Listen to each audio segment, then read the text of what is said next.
Captain Sarah Mitchell flew the same boring route every day. Just another commercial pilot in a 737. But when F-16 fighter jets appeared beside her plane, everything changed. They heard a call sign on the radio, Ghost Rider. A name from her hidden past. A life she tried to forget. Before you watch full story, comment below from which country are you watching. Don't forget to subscribe for more amazing stories. Captain Sarah Mitchell had flown the same route for 7 years. Denver to Seattle. Seattle to Denver. 5 days a week, sometimes 6. The Boeing 737 felt like an extension of her body now. She knew every sound, every vibration, every quirk of the aircraft she commanded. At 34 years old, Sarah had accumulated over 8,000 flight hours. She was good at her job. Excellent, even. Her passengers never knew her name, and that was fine with her. She wasn't flying for glory. She was flying because it was the only thing that made sense in her life. But today was different. Today, everything would change. Sarah arrived at the airport at 5:30 a.m. The sun hadn't risen yet, and the terminal was quiet except for the hum of cleaning machines and the occasional announcement echoing through empty corridors. She grabbed her usual coffee, black, no sugar, from the pilot's lounge and reviewed her flight plan. Flight 2847. Denver to Seattle.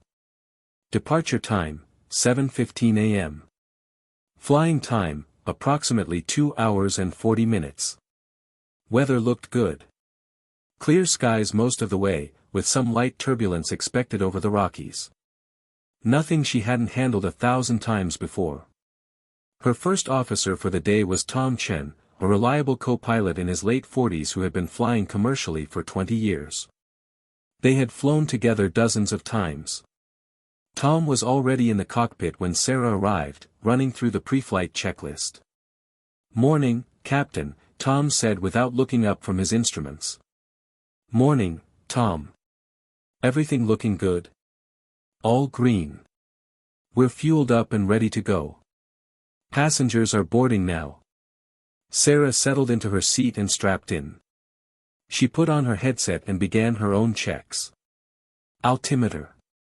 Airspeed indicator. Attitude indicator.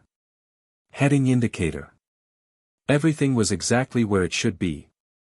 The flight attendant called from the cabin. "Captain, we have 147 passengers on board. Cabin is secure." "Thank you, Jessica. We'll be pushing back in 5 minutes." Sarah contacted ground control. "Denver ground, this is Atlas 2847, ready to push back from gate B17. Atlas 2847, cleared to push back.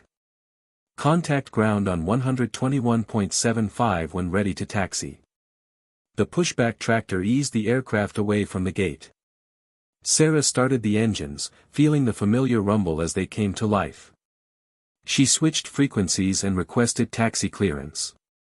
Atlas 2847, taxi to runway 34 right via taxiway Alpha and Charlie. Taxi to 34 right via Alpha and Charlie, Atlas 2847. Everything was routine. Everything was normal. For now. The takeoff was smooth. Sarah advanced the throttles, and the 737 accelerated down the runway. At 140 knots, Tom called out, "V1." At 155 knots, "Rotate." Sarah pulled back gently on the yoke, and the aircraft lifted off the ground. Denver fell away beneath them as they climbed into the morning sky. The Rockies stretched out to the west, their peaks still dusted with snow even though it was late spring. "Gear up," Sarah commanded. Tom raised the landing gear lever. "Gear up. Flaps 1. Flaps 1." They climbed through 10,000 feet. Sarah disengaged the autopilot and flew manually for a few minutes, enjoying the feel of the aircraft responding to her inputs. Flying manually was becoming a lost art among commercial pilots. Most relied on automation for everything. But Sarah had learned to fly in small Cessnas, and she never forgot that fundamental connection between pilot and machine. At 18,000 feet, she engaged the autopilot and settled back into her seat. They were cleared to climb to their cruising altitude of 37,000 feet. The flight would be smooth and uneventful, just like always. Or so she thought. They had been at cruising altitude for about 40 minutes when Sarah heard something strange on the radio. It wasn't on their frequency, it was bleeding over from another channel, probably military traffic. Hostile bearing 270, Angels 15, approximately 60 miles west of your position. All civilian traffic be advised. The transmission cut off abruptly. Sarah frowned and looked at Tom. You catch that? She asked. Tom shook his head. Negative. What was it? Sounded like military traffic. Something about hostile aircraft. Tom raised his eyebrows. Hostile? That's not something you hear every day. Sarah switched to the guard frequency, 121.5 MHz, which all aircraft were required to monitor. It was usually quiet except for the occasional emergency locator beacon test. But now it was alive with chatter. All civilian aircraft, this is United States Air Force flight operations. We have an unidentified aircraft in the restricted airspace. All civilian traffic maintain current altitude and heading until further notice. Sarah felt a chill run down her spine. Unidentified aircraft? In U.S. airspace?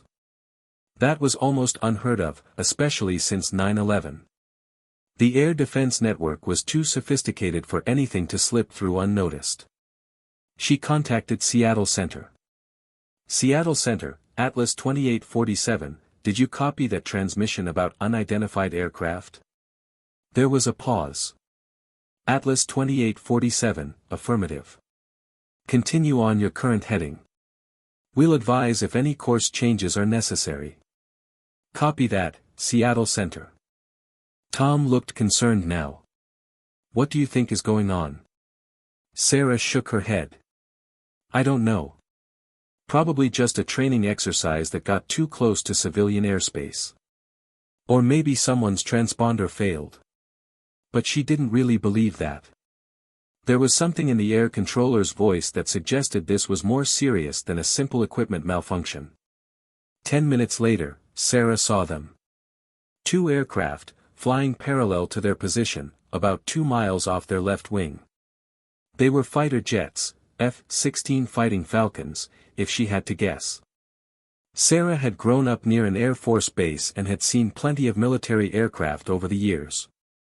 These fighters were flying in close formation, and they were definitely not on a training exercise. Tom, look at 9 o'clock, she said quietly. Tom leaned forward and peered out the left window. Holy, those are F-16s. What are they doing out here? As if in answer to his question, Sarah's radio crackled to life. This time, the voice was crystal clear. Civilian aircraft at 37,000 feet, heading 285, this is Viper 1-1. Identify yourself immediately. Sarah's heart was pounding now. Military aircraft didn't usually communicate directly with civilian flights unless something was very wrong. She picked up the microphone. Viper 1-1, this is Atlas Air Flight 2847, Boeing 737, Denver to Seattle. We are a scheduled commercial flight with 147 passengers on board. There was a brief pause. Atlas 2847, confirm your call sign and aircraft type. Viper 1-1, call sign Atlas 2847, aircraft type Boeing 737-800. We are squawking 4527 and are in contact with Seattle Center. Another pause. Sarah could see the F-16s more clearly now. They had moved slightly closer, and she could make out the Air Force insignia on their fuselages. The lead pilot was looking directly at their aircraft, probably using binoculars or a camera system to visually identify them. Atlas 2847, maintain current altitude and heading. Do not deviate from your flight path. How copy? Copy that, Viper 1-1. Maintaining 37,000 and heading 285. Tom was staring at the fighter jets with wide eyes. Sarah, what the hell is going on? Before she could answer, another voice came over the radio. This one was different, deeper, with a distinct southern accent. Viper 1-1, this is Viper 1-2. I have visual on the commercial flight. It's definitely a 737. No threat here. The first voice responded. Copy that, Viper 1-2. Keep eyes on them anyway. Command wants all civilian traffic monitored until we locate the bogey. Sarah's mind was racing. Bogey? That was military terminology for an unidentified aircraft, possibly hostile. Whatever was happening out here, it was serious enough to scramble fighter jets and put civilian flights under surveillance. She contacted Seattle Center again. Seattle Center, Atlas 2847. We have 2 F-16s flying formation with us. Can you advise what's happening? The controller's voice was tense. Atlas 2847, continue your current course. The situation is under control. Military aircraft are conducting operations in your vicinity. Do not attempt to contact them directly. Too late for that, Sarah muttered to herself. She keyed the mic again. Copy, Seattle Center. Maintaining course. The F-16 stayed with them for another 10 minutes. Sarah kept glancing out the window, watching the sleek fighters keeping pace with her lumbering 737. It was both thrilling and terrifying. These pilots could fly circles around her aircraft. They could be anywhere in seconds. And if they decided she was a threat? She pushed that thought out of her mind. Then she heard it. A new voice on the radio, faint but unmistakable.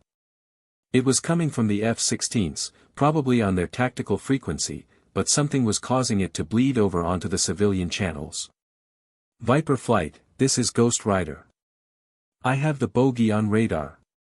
Bearing 310, Angels 22, speed 450 knots. It's heading toward the restricted zone. Sarah froze. Ghost Rider. That call sign. She knew that call sign. Tom noticed her reaction. Sarah? You okay? You look like you've seen a ghost. She didn't respond. She was listening intently to the radio, waiting to hear that voice again. Ghost Rider, Viper 1-1. Copy your position. We're vectoring to intercept. What's your status? Viper 1-1, Ghost Rider. I'm locked on target. Weapons hold unless he enters the restricted zone. Repeat, weapons hold. There it was again. That voice. Sarah would recognize it anywhere, even after all these years.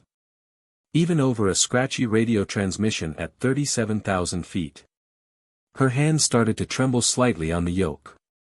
Sarah. Tom's voice was more insistent now. What's wrong? She took a deep breath. That call sign. Ghost Rider. I know who that is. Tom looked confused. What are you talking about? How could you possibly know? Because that was my call sign, Sarah interrupted. 10 years ago. When I was in the Air Force. Tom stared at her in shock. You were in the Air Force? You never mentioned that. It's not something I talk about, Sarah said quietly, her eyes still fixed on the F-16s outside her window. She had joined the Air Force right out of college, determined to become a fighter pilot. Back then, it had been her whole life. She had graduated at the top of her class in pilot training, excelled in fighter training, and earned her wings as an F-16 pilot. She had been assigned to the 18th Fighter Squadron at Eielson Air Force Base in Alaska. Her call sign had been Ghost Rider. She had earned it during a training exercise when she had managed to evade 4 opposing aircraft for over an hour, appearing and disappearing on radar like a ghost. The name stuck. For 3 years, she had flown combat missions in Afghanistan and Iraq. She had logged over 500 hours in the F-16, conducted countless combat air patrols, and even engaged enemy aircraft twice. She had been good, one of the best in her squadron. And then everything had fallen apart. The mission had gone wrong from the start. Intelligence had been faulty.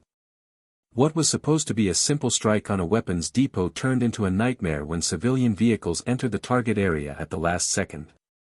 Sarah had been leading a four-ship formation, and she had made the call to abort the strike. But her wingman hadn't heard the order in time. 2 bombs had already been released. 16 civilians had died, including 5 children.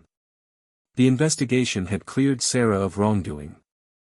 She had followed procedure. She had made the right call. But that didn't change what had happened. It didn't bring those children back. She had resigned her commission 6 months later. She couldn't fly fighters anymore. Every time she climbed into the cockpit, she saw their faces. She heard their screams, even though she had never actually heard them. They haunted her dreams. So she had walked away from the Air Force, from fighter jets, from everything she had worked so hard to achieve. She had taken a job flying commercial aircraft, where the stakes were lower and the targets were airports, not people. She had never looked back. Until now. Sarah made a decision. It was probably against regulations. It was definitely going to raise questions. But she had to know. She switched her radio to the tactical frequency she had heard the F-16s using.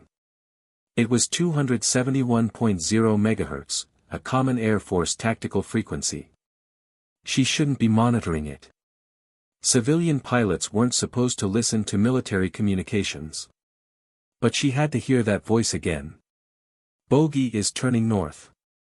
He's trying to evade. Viper flight, converge on my position. Ghost Rider, Viper 1-1.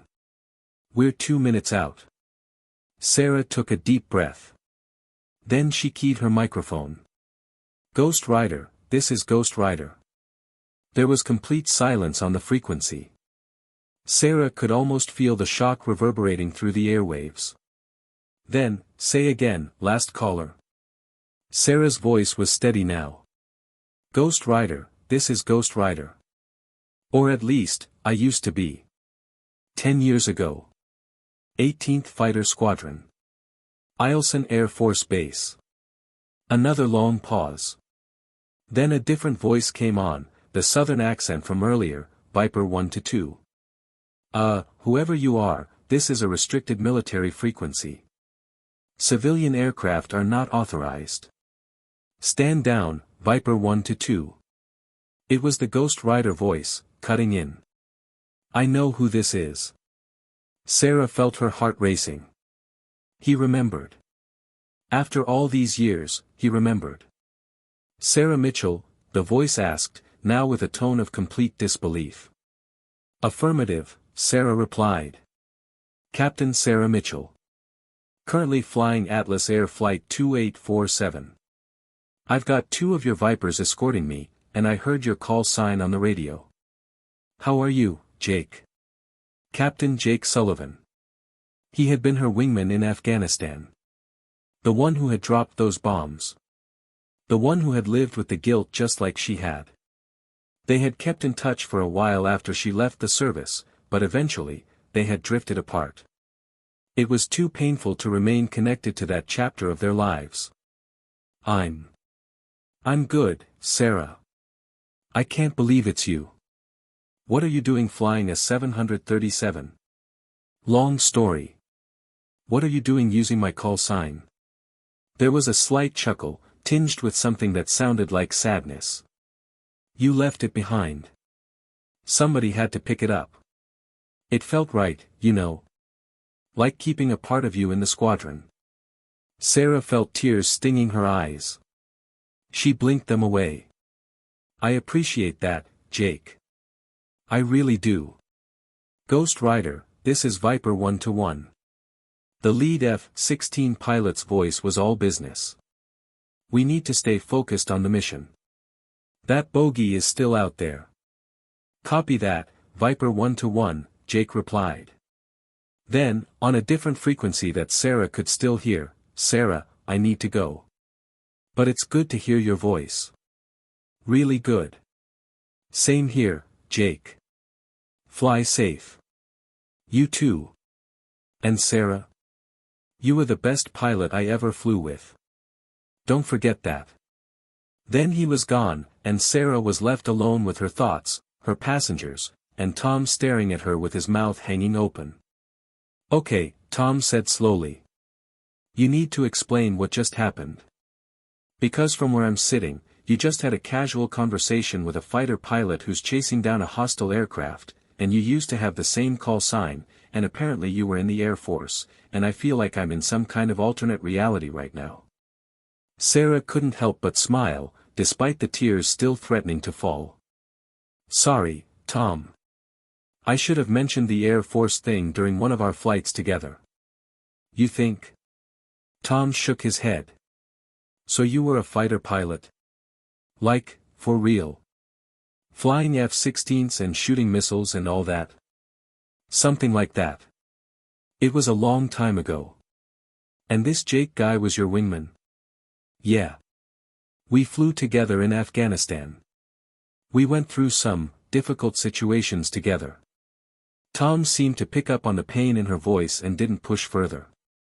Well, that's one hell of a backstory, Captain. Here I thought you were just a regular commercial pilot who liked her coffee black and her landing smooth. I am just a regular commercial pilot, Sarah said. That other life is over. I chose this path for a reason. Because of what happened in Afghanistan. Sarah nodded slowly. Yeah. Because of what happened. They flew in silence for a few minutes. The F-16s had pulled away, presumably to pursue the unidentified aircraft that Ghost Rider, that Jake, had been tracking. Sarah found herself wondering what was really going on out there. What kind of aircraft was it? Why was it in restricted airspace? Was it actually hostile, or just lost? The radio crackled again. All aircraft, this is Seattle Center. The airspace restriction has been lifted. All flights may resume normal operations. Copy, Seattle Center, Sarah replied. Atlas 2847 continuing to Seattle. Atlas 2847, you're cleared direct to Seattle. Contact Seattle approach on 119.2 in 40 miles. Direct Seattle, contact approach on 119.2 in 40 miles. Atlas 2847. Whatever had been happening was apparently over. The crisis, if there had been one, was resolved. The fighter jets were gone. The sky was clear. And Sarah was left with memories she had tried so hard to bury. The rest of the flight was uneventful. Tom made a few more attempts at conversation, but Sarah was lost in her thoughts. She was back in Afghanistan, in the cockpit of an F-16, watching the ground rush past at 500 miles per hour. She was hearing the radio calls, feeling the G-forces as she pulled into a tight turn, seeing the targeting computer lock onto coordinates that were supposed to be safe. She was hearing Jake's voice, bombs away. And then, later, the intelligence officer's voice, we have reports of civilian casualties. 16 dead. 5 of them children. She had spent years trying to forget. Years of therapy, of flying safe commercial routes, of deliberately choosing a life that was boring and predictable and didn't involve life or death decisions. And now, in one random encounter at 37,000 feet, it had all come flooding back. Sarah. Tom's voice cut through her thoughts. We're starting our descent. You want me to take it? Sarah shook her head. No, I've got it. She needed to fly. She needed to focus on something concrete and immediate. The landing would help. The routine would help. Seattle approach, Atlas 2847, descending to 10,000. Atlas 2847, Seattle approach. Descend and maintain 7,000. Expect vectors for the ILS runway 34 left. down to 7,000, Atlas 2847. The Seattle skyline appeared through the clouds. Mount Rainier loomed in the distance, its peak covered in snow. The approach was smooth, the weather perfect. Sarah flew the ILS with precision, making small corrections as they descended through 3,000 feet, then 2,000, then 1,000. 500 feet, Tom called out. Stable, Sarah responded. 100 feet. 50. 40. 30. 20. 10. The main wheels touched the runway with barely a bump. Sarah deployed the thrust reversers and brought the aircraft to a smooth stop, then turned off the runway onto the taxiway. Nice landing, Captain, Tom said. As always. Thanks, Tom.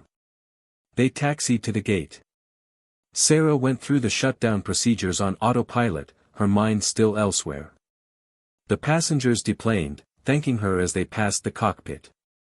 She smiled and nodded, but she couldn't really focus on them. Finally, the aircraft was empty except for her and Tom. You okay? Tom asked quietly. Sarah took off her headset and rubbed her eyes. Yeah. I'm okay. Just, processing. That was pretty intense back there. Talking to your old wingman while he's chasing down a hostile aircraft. Not exactly a typical Tuesday. No. Not exactly typical. Tom gathered his flight bag and stood up. Hey, if you ever want to talk about it, about Afghanistan, or whatever happened that made you leave the Air Force, I'm here. No judgment. Sarah looked at him and managed a genuine smile. Thanks, Tom. I appreciate that. After Tom left, Sarah sat alone in the cockpit for a long time. She looked out at the Seattle ramp, at the other aircraft coming and going, at the routine bustle of airport operations. This was her world now. Safe. Predictable. Boring. But maybe that wasn't enough anymore. That evening, in her Seattle hotel room, Sarah did something she hadn't done in 5 years. She opened her laptop and searched for Jake Sullivan on social media. She found him almost immediately. Captain Jake Sullivan, U.S. Air Force. Still flying F-16s.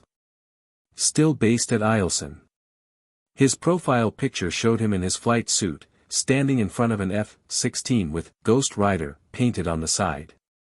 Her old call sign. Her old life. She hesitated for a long moment, her finger hovering over the send message button. What would she even say? What did you say to someone you hadn't talked to in years, someone who reminded you of the worst moment of your life? Before she could talk herself out of it, she typed a quick message. Hey Jake. It's Sarah. That was surreal today. Would be good to catch up sometime if you're interested. Hope you're well. She hit send before she could change her mind. Then she closed the laptop and tried to sleep, though she knew the nightmares would come. They always did when something triggered her memories of Afghanistan. Sarah was back in Denver, between flights, when her phone buzzed with a notification. A message on social media from Jake Sullivan. Sarah, so good to hear from you. I've been thinking about you for the past 3 days. That was crazy running into you like that, or flying next to you, I guess. I'd love to catch up. Are you still based in Denver? I'm actually going to be there next week for a conference. Maybe we could get coffee. Sarah stared at the message for a long time. Part of her wanted to decline, to keep that door to the past firmly closed. But another part of her, a part she had been suppressing for 10 years, wanted to see him again. Wanted to talk to someone who understood what she had been through. She typed a response, I'm based in Denver. Coffee sounds good. Let me know when and where. A week later, Sarah sat in a small coffee shop near downtown Denver, nervously stirring her black coffee. She had arrived 15 minutes early, unable to stand waiting in her apartment. Now she was watching the door, wondering if she would even recognize Jake after all these years. She didn't have to wonder long. The door opened, and he walked in wearing civilian clothes, jeans and a leather jacket. He was older now, lines around his eyes that hadn't been there before, a touch of gray at his temples. But his walk was the same, that confident fighter pilot swagger that never really went away. His eyes scanned the coffee shop and landed on her. His face broke into a huge smile. "Sarah Mitchell. I can't believe it's really you." Sarah stood up, and before she knew what she was doing, she had stepped forward and hugged him. He hugged her back, tight and warm and familiar. "It's good to see you, Jake," she said, her voice muffled against his shoulder. "You too. You look great. Being a commercial pilot suits you." They sat down, and for a few minutes, they just looked at each other, both of them smiling and neither quite sure where to start. "So," Jake said finally. 10 years. That's a long time." "Yeah. A lot has changed." "Tell me about it." "Commercial aviation, huh? That's about as far from fighter jets as you can get." Sarah nodded. "That's kind of the point. I needed something different. Something that didn't involve combat or split-second life-or-death decisions." Jake's expression grew more serious. "Because of that mission. The one with the civilians." "Yeah. That mission. Sarah, you know that wasn't your fault, right? You called the abort. You did everything by the book." "I know," Sarah said quietly. "Intellectually, I know that. But it doesn't change the fact that 16 people died because of a mission I was leading. 16 people died because of bad intelligence and bad timing. Not because of anything you did wrong." Sarah looked down at her coffee. "Maybe. But I still couldn't fly fighters after that. Every time I got in the cockpit, I saw their faces. I had nightmares for months. I still have them sometimes." "I had them too," Jake admitted. "For years. I was the one who released the bombs, Sarah. If anyone should feel guilty, it's me. You were following orders. I was the flight lead. It was my responsibility." They sat in silence for a moment, the weight of the past hanging between them. "Is that why you took my call sign?" Sarah asked. "Ghost Rider? Were you trying to keep my memory alive or something?" Jake smiled sadly. "Something like that. You were the best pilot in the squadron, Sarah. Maybe the best I've ever flown with. When you left, it felt like we lost something important. Keeping your call sign felt like a way to honor that. To remember that good pilots sometimes have to make impossible choices, and it doesn't make them any less good." Sarah felt tears welling up in her eyes. "Thank you, Jake. That means more than you know. So tell me about commercial flying. Do you like it?" Sarah shrugged. "It's fine. It's safe. It pays the bills. I get to fly, which is what I love, without all the stress and danger of combat. But what? I hear a but in there somewhere." Sarah smiled. "You always could read me. But, sometimes I miss it. The speed. The adrenaline. The feeling of flying something that can go supersonic and pull 9 gs. Commercial jets are great, but they're not exactly exciting." "They're not F-16s, you mean?" "Yeah. They're not F-16s." Jake leaned back in his chair. "Can I ask you something?" "Sure. Do you ever think about coming back? To the Air Force?" Sarah was quiet for a long moment. "Sometimes. Late at night, when I can't sleep, I think about it. But then I remember why I left, and I know I can't go back. That chapter of my life is closed. What if it didn't have to be?" Sarah looked at him sharply. "What do you mean?" Jake leaned forward. "I mean, what if you could fly fighters again, but in a different capacity? Not combat. Not missions where civilians could get hurt. Just flying. Teaching. Training the next generation. Jake, I resigned my commission. I can't just walk back into the Air Force. Actually, you could. The Air Force has programs for prior service members to return. Especially experienced fighter pilots. There's a huge pilot shortage right now. They'd take you back in a heartbeat. And do what? I can't fly combat missions anymore. You could be an instructor. Train new F-16 pilots. Pass on everything you learned. You were one of the best, Sarah. That knowledge shouldn't go to waste. Sarah felt something stirring inside her, something she hadn't felt in a long time. Hope, maybe. Or possibility. I don't know, Jake. It's been 10 years. I'm out of practice. I'm probably not even current on the aircraft anymore. We could fix that. A few weeks of refresher training and you'd be back up to speed. I know you, Sarah. Flying is in your blood. You can't tell me you're satisfied flying the same route day after day, never going above 500 knots, never feeling the thrill of real flying. I need to think about it. Fair enough. But think seriously about it. The Air Force needs good pilots. More than that, it needs good people. People with judgment and integrity. People like you. They talked for another hour, catching up on the past decade.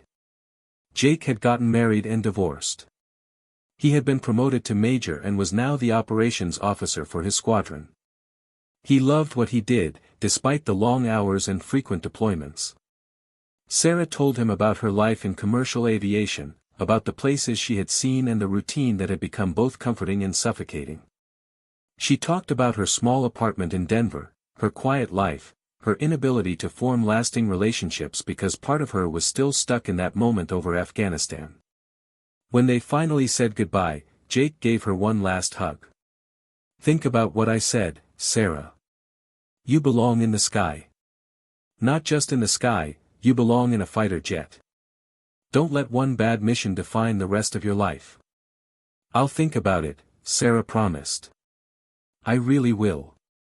For the next month, Sarah couldn't stop thinking about Jake's words. Every time she flew her 737, she imagined what it would be like to fly an F-16 again. Every time she went through the mundane routine of commercial aviation, she remembered the thrill of fighter flying. She started researching the Air Force's prior service programs. Jake was right, they were actively recruiting former pilots to come back. The requirements weren't as strict as she had thought. She would need to pass a physical exam and complete some refresher training, but it was definitely possible.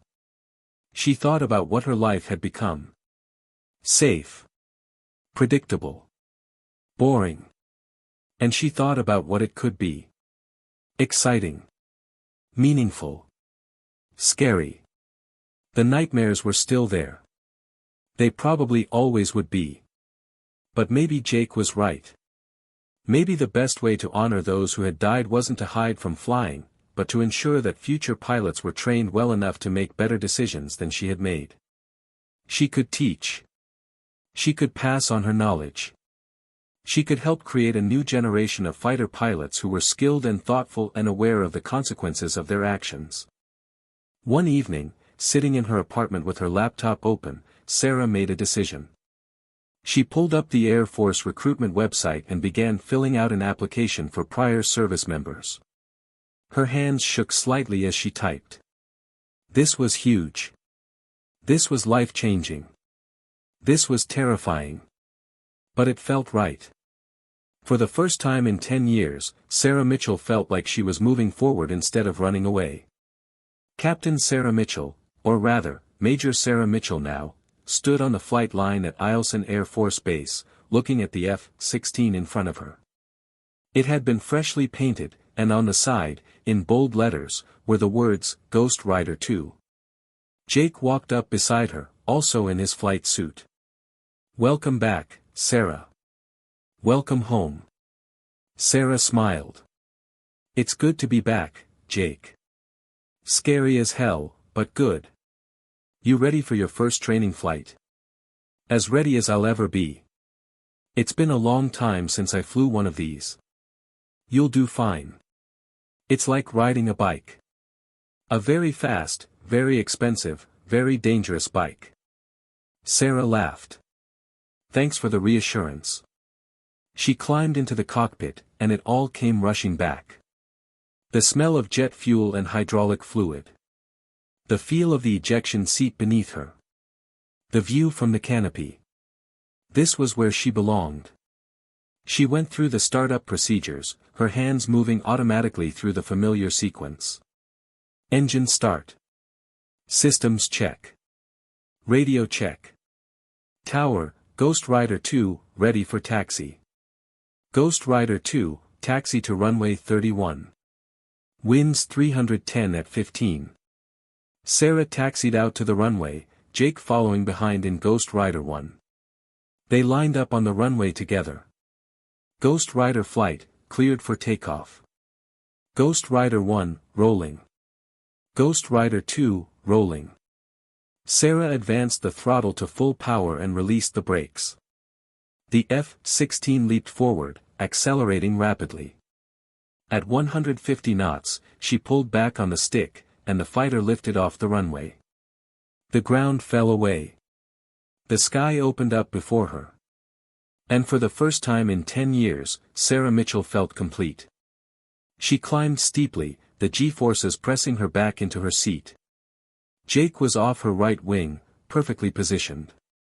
Together, they climbed through 20,000 feet, then 30,000, then 40,000. How you doing over there, Ghost Rider 2? Jake's voice came over the radio.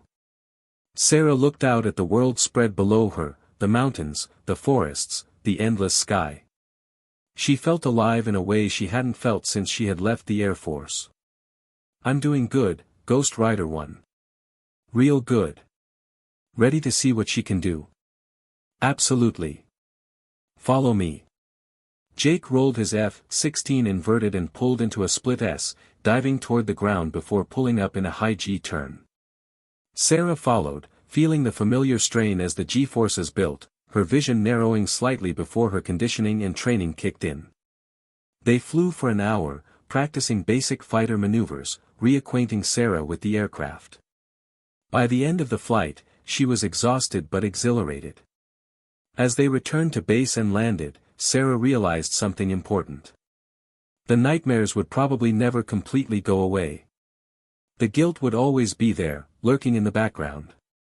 But she had learned to live with it. More than that, she had learned to use it, to make her a better pilot, a better instructor, a better person. Those 16 civilians who had died in Afghanistan would never be forgotten. Sarah carried them with her always. But now, instead of letting their deaths paralyze her, she would honor them by ensuring that future pilots learned from her mistakes.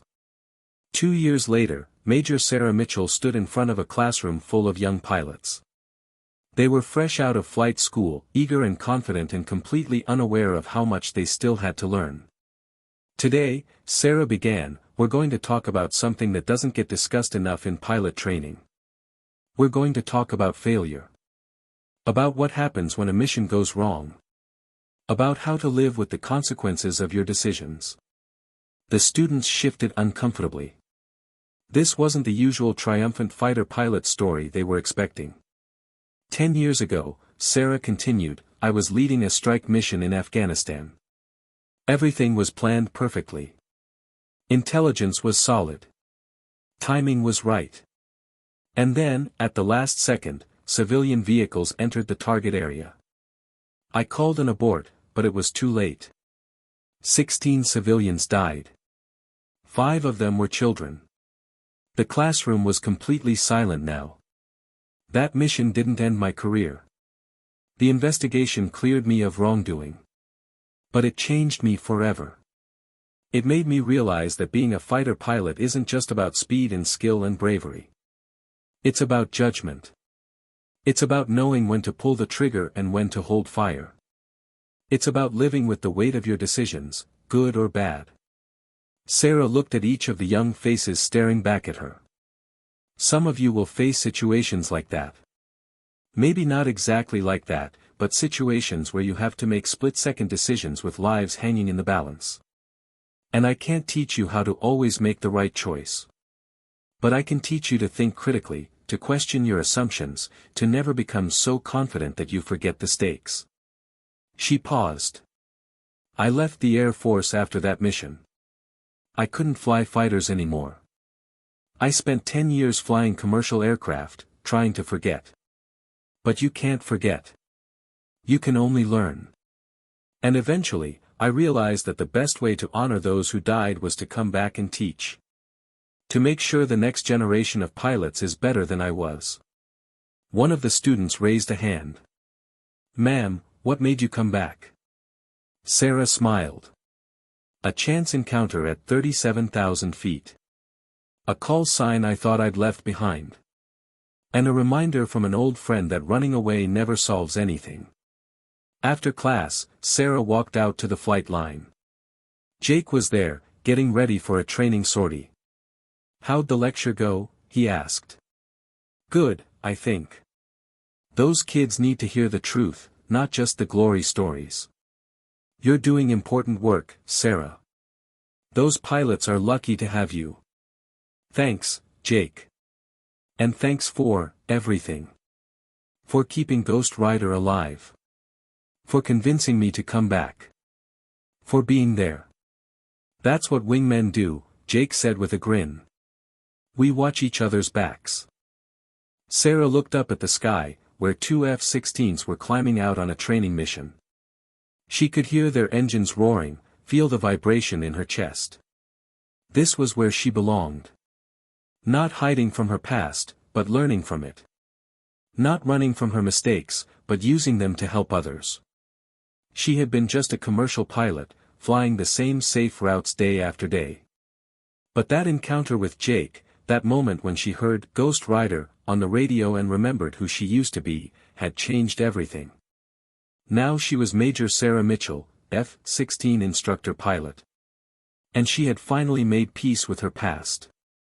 The nightmares still came sometimes. The guilt still lingered. But now, when she woke up in the middle of the night, she didn't feel helpless. She felt purposeful. She was making a difference. She was ensuring that future pilots learned from her mistakes. And that, she realized, was the best way to honor those who had been lost. Ghost Rider was flying again. And this time, she wasn't running away. She was flying toward something better.